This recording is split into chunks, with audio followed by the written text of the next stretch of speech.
Heinrich live in Beijing. It is just leaders making remarks before their final meetings of this trip. President Trump touting trade deals that were made with China. The president also saying the war with Iran was discussed, adding that both the U.S. and China don't want to see Iran get any nuclear weapons. We did discuss Iran. We feel very similar to Iran. We want that to end. We don't want them to have a nuclear weapon.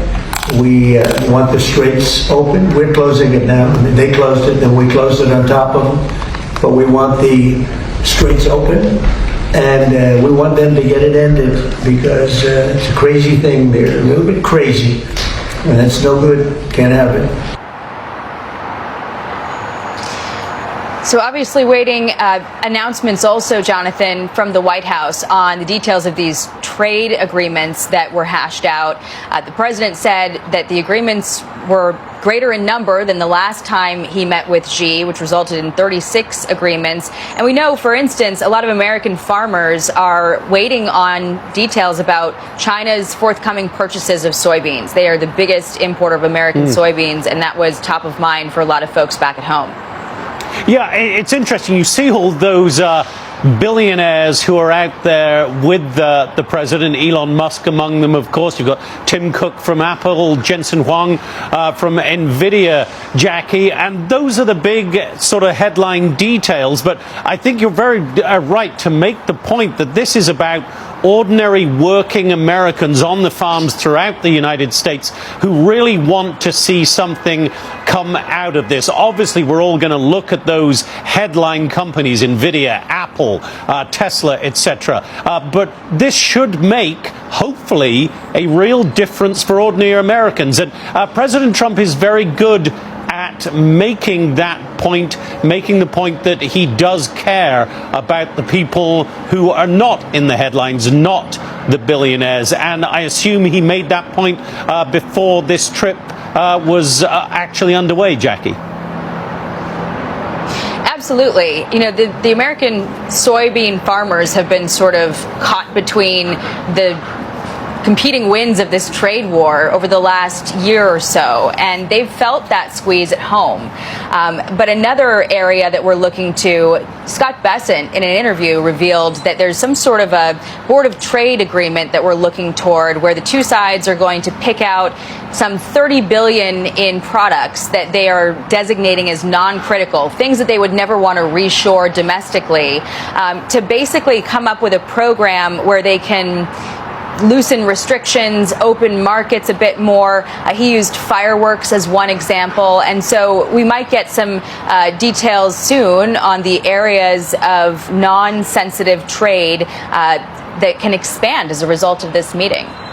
Yep, and this meeting is due to wrap up later this hour, and we should see the president heading towards the airport in Beijing and beginning that long journey home. Meantime, in the studio with me here, I have Kieron Skinner and Lisa Daftari once again. And Kieron, on the point that Jackie was making so eloquently there, this is as much about trade. We talk about Taiwan, we talk about Iran, we talk about the big geopolitical issues, but a lot of this is about trade. China needs the US needs China. Hopefully that relationship is going to work to the benefit of both countries now. Yes, and if you think about the first meeting last year in October between the two leaders, it was about trade. They came to a kind of trade truce. There was about to be a trade war that would the tariffs were going up to 145% at one point. So the U.S. was going to impose sweeping tariffs like China had never seen, and China was going to impose sweeping export restrictions on rare earths. They decided to kind of calm the nerves in that meeting. And I think it set the condition for this meeting, which is about trade, but larger geopolitical issues as well. But this idea of a board of trade, like the Board of Peace for the Middle East, is interesting. And it opens the door for ongoing dialogue below the level of leaders that could make it possible to not really get rid of the trade imbalance. There's a big deficit, a trade deficit, largely because of some structural factors within China that the president of that country has not addressed and won't easily. But I think it can be a better day. And I like some of the rhetoric coming out, if in fact it can work. And bringing the tech leaders and business leaders there to kind of bear witness to what the president wants to do, I think was a brilliant idea. Right, and that does play to egos, and egos matter in this, Lisa. Taking along all of these giants of the tech industry says to Xi, we are taking you seriously, we want to work with you, not against you. Yeah, he's dangling the rewards to basically resetting China to work with the United States and to knock off the bad behavior, whether it's with Taiwan or Tehran. I think it's important also that he took the optics of it. It's very reminiscent of the Abraham Accords to say this is something that, you know, we were adversaries, but look at how much we have in common. We want prosperity. We want to have this commerce. We want to have the trade. We want to have the technology. And before, we would allow China or Russia to read between the lines when it came to their bad behavior. But here we are having a reset, having a meeting, walking in with American economic might and saying, you want to be with us. So here are the parameters. Here's what we expect of you. But look what you can gain on the other side. So I think it was great in terms of optics, in terms of messaging. And let's be real, Donald Trump needs a foreign policy win. The Iran war has really tested both Republicans and Democrats, and many of us who study Iran and understand how long this war will take, how important the strategic imperative of the United States is in this war, how we have to be patient, how it will benefit the Iranian people, it will benefit the region, it will benefit the entire globe in terms of even United States homeland security. But that message hasn't been communicated well to the American people. This is another slam dunk like Venezuela. I think he'll walk away from this. It'll be a positive reset. Deterrence is established, leverage is used, and America comes out on top. It does seem that it's been a successful summit in that both men have spoken very respectfully. There have been these agreements, Karen, with there possibly is some element of working together now to end the Iran war. There may or may not be an understanding on Taiwan, it seems. That might be an outlier in this. So the president does walk away with a victory in this, or just something that makes him look good for the moment, because the Iran war still is hanging, as Lisa says, it's still hanging over his head as a very intractable problem right now. Yeah, I think even on the Iran conflict, there's a victory, because President Xi did agree to the Strait of Hormuz should be a free and open space, a free and open waterway. And he agreed to the principle of no nuclear weapons for Tehran. These are important reinforcements, and so I see that as significant. I see the fact also that this understanding of great power dynamics weakens Iran. The visual of it, even though the Iranian foreign minister and others have visited China to meet with counterparts there, what this summit does says that we're in a different league. And Iran doesn't have a lot of friends in the world. It has a couple of powerful friends, China and Russia.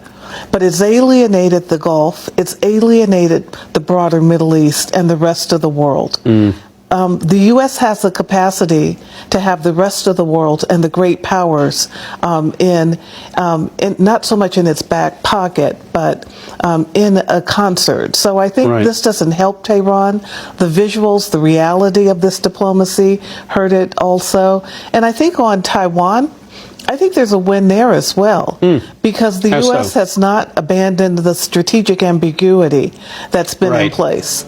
President Trump didn't do what some thought, that he might cave a bit or he might be too strong, but he stayed right in line with, we will continue to provide defensive arms to Taiwan, this island nation that aspires to be a bigger democracy. And then, so there's always words in these things, Lisa, and then there's actions that follow. So we have the action that could or could not follow here. Will the U.S. go ahead with that package that they have is awaiting final approval for Taiwan?